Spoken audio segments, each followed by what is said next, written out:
Yeah, 2011 Ford Fusion. This will be, I believe, applies to '06 to 2012. We're gonna be doing the CV axle. I'm also gonna do a wheel bearing, but that's for another video. We're just gonna focus on the CV axle. So I got my two T40 Torx set screws out of the rotor. That's the first thing you do. Take your 14 millimeter socket and get your caliper out. These little sliding hardwares will try to move on you. Just hold on to them. If not, put a wrench in there. I think they're like 16 millimeter or something like that.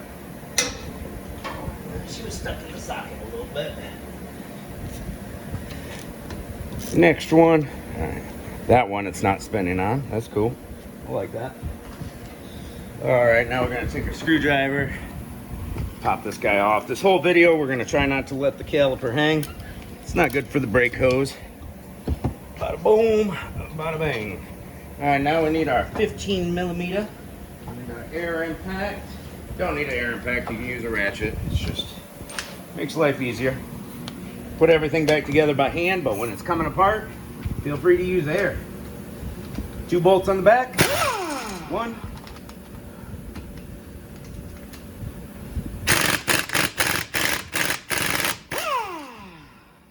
Dose.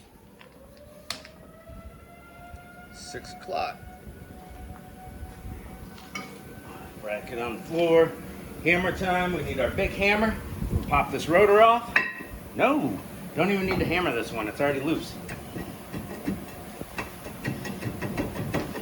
Ish.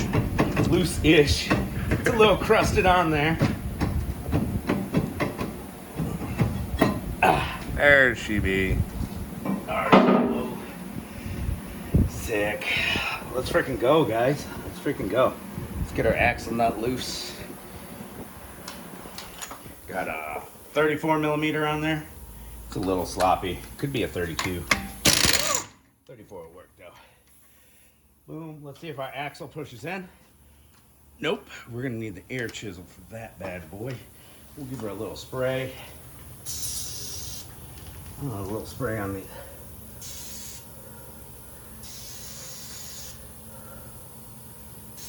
I don't think we'll be taking the ball joints off, but whatever. We'll put a little spray down here and there on everything we're taking apart. I think we gotta take the tie rod and upper ball joint off, if I'm not mistaken. All right, 17 millimeter socket right here. A little swivel action helps. Yes, sir. Get that upper ball joint loosed. Where'd it go? There. Ooh. That's the bad part about using a swivel socket. A universal, it'd be like that. Well, hammer time on the steering knuckle.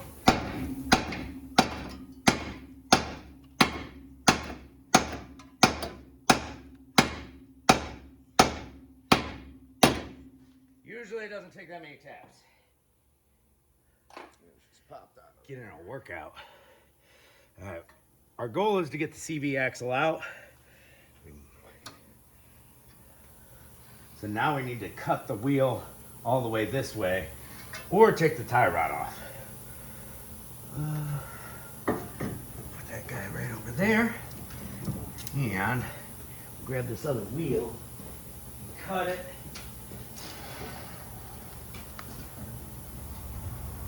All the way over.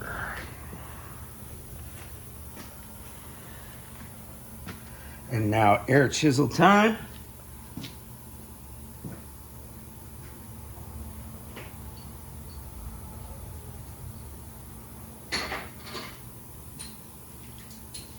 Here's a hammer and punch for this. Air chisel with the pointy bit. Either one will do. That's why there's a little hole in the middle, so you can do this.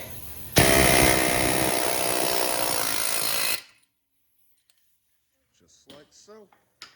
Now let's see if we'll have to take the tie rod off to get this axle out. No, we don't have to. We can get the axle out just like that. Will it fit through the strut though? Nobody knows. Now we need it to pop out of there, And usually these don't just pull out.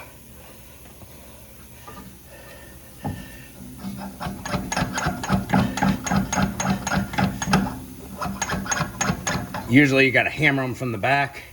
So we're gonna get our splash guard taken off underneath here. Looks like a bunch of 10mm bolts. And then we'll get back to you. Splash guard's off, 10mm bolts. So to get the CV axle off, come underneath it here with me. And I'll show you. It only took 2 hammer smacks. This is a 2-piece CV shaft. Separates here and from the trans. You got your mid shaft bearing right there. I take a bar like this, get right on the edge of that tulip, and smack the bar. And there it goes. It's free. Can we pull it out from that strut? Look at that. They just give you barely not enough room. Freaking jokers, right? All right, so I got the steering knuckle out of the way because, like I said, I was doing wheel bearings on it anyways. You don't need to take the steering knuckle off. Woo! So now we need to take this piece off. What the goal is just take these 2 off, and those are gonna be, we got a 15 and what appears to be an 18. Sometimes these bolts, when they're as rusty as this vehicle, seize inside there. Then they're a pain to get out. But we're gonna zip this bolt out. Control arm will then flex downward, and this shaft part will go downward, and we'll pull it out. Got the CV axle out of there. Long bar onto the engine cradle. Pull downward, and then the strut will come out, and you got plenty of room to take the shaft out like that. Whew. Now let's get our new shaft in. Let's get this thing all back together. We got our new CV shaft.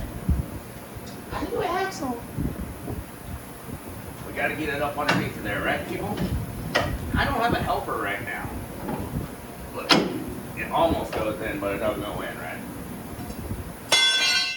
Gotta go down on this, and pull this forward. It's hard to do by yourself.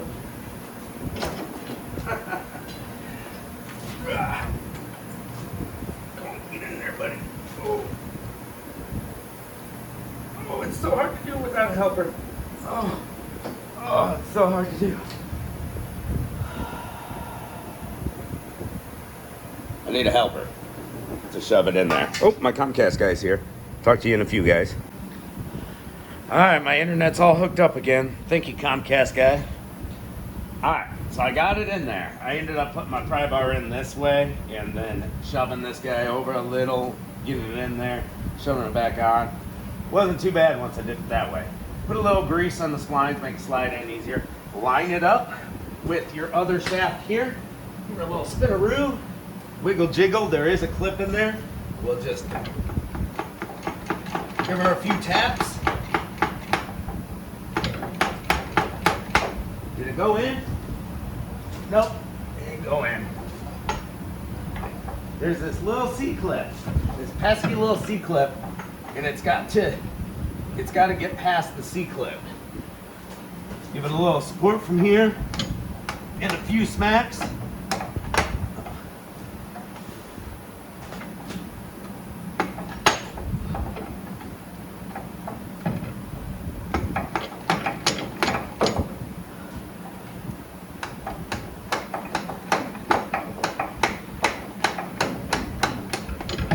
Give her a few rotations. There we go.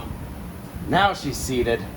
Come underneath here with me, and you'll see it's all the way in now. Make sure it's all the way in. Woo! It's all about the wiggle jiggle.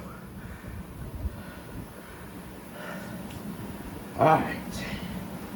Bada bing, bada boom. All right. That wore me out. See, we got our bolt and our nut.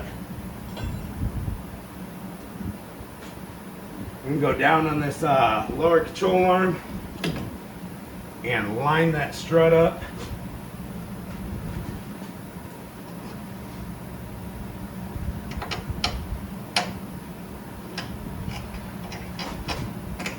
We're gonna try to.